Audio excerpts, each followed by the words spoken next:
Munculnya nasionalisme Indonesia. 1.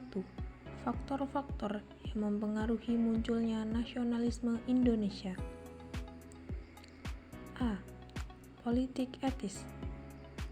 Politik etis adalah kebijakan pemerintah kolonial Belanda di Indonesia pada akhir abad 19 yang bertujuan meningkatkan kesejahteraan rakyat melalui modernisasi serta pengembangan ekonomi, sosial, dan politik.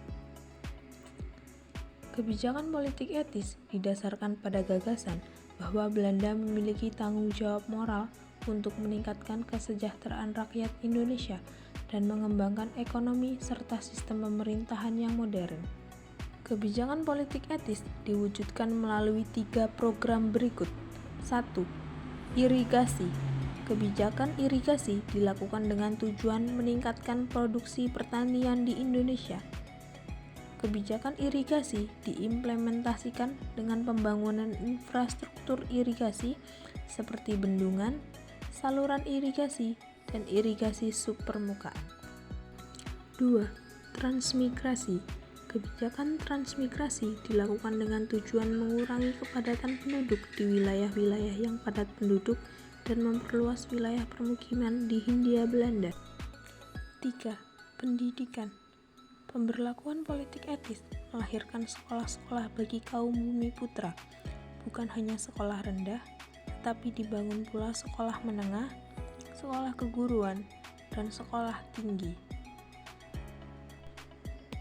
Faktor selanjutnya yaitu perkembangan pers. Pers menjadi senjata tokoh-tokoh pergerakan nasional untuk menyebarkan perlawanan terhadap pemerintah kolonial Belanda. Pada awal abad 20, media massa seperti surat kabar dan majalah berkembang pesat di Indonesia. Melalui surat kabar, tokoh-tokoh pergerakan mengkritik kebijakan pemerintah kolonial Belanda dan mengajak rakyat untuk bersatu dan berjuang mencapai kemerdekaan. Organisasi Pergerakan Nasional. 1. Budi Utomo.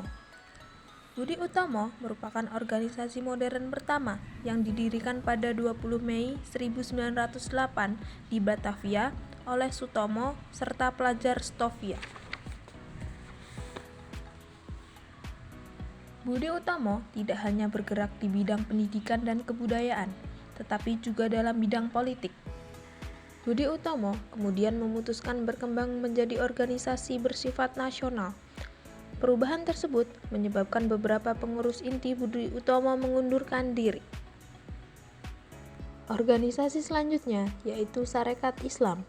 Awalnya, Sarekat Islam didirikan dengan nama Sarekat Dagang Islam oleh seorang pedagang batik bernama Hasaman Hudi di Solo pada Januari 1911.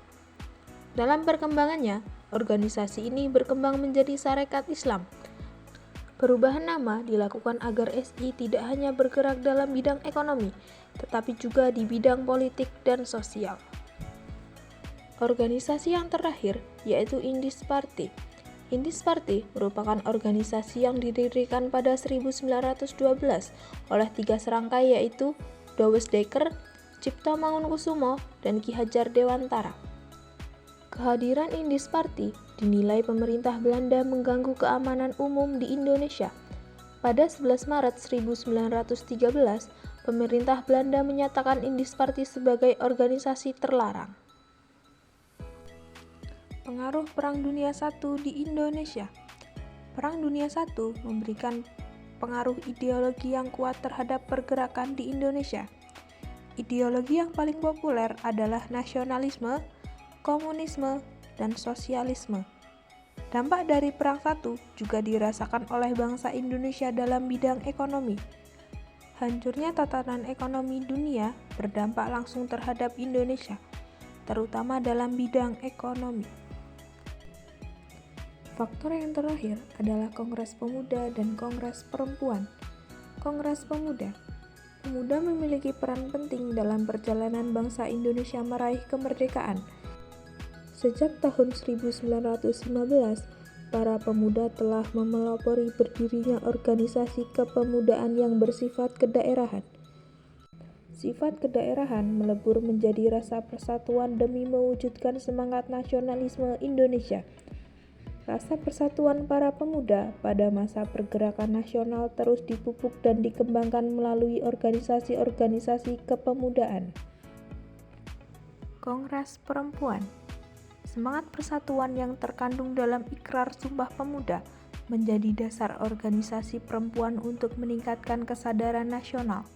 Semangat tersebut mendorong organisasi-organisasi perempuan untuk mengadakan kongres pertama di Yogyakarta pada 22–25 Desember 1928. Kongres Perempuan I bertujuan mempersatukan cita-cita dan usaha perempuan Indonesia.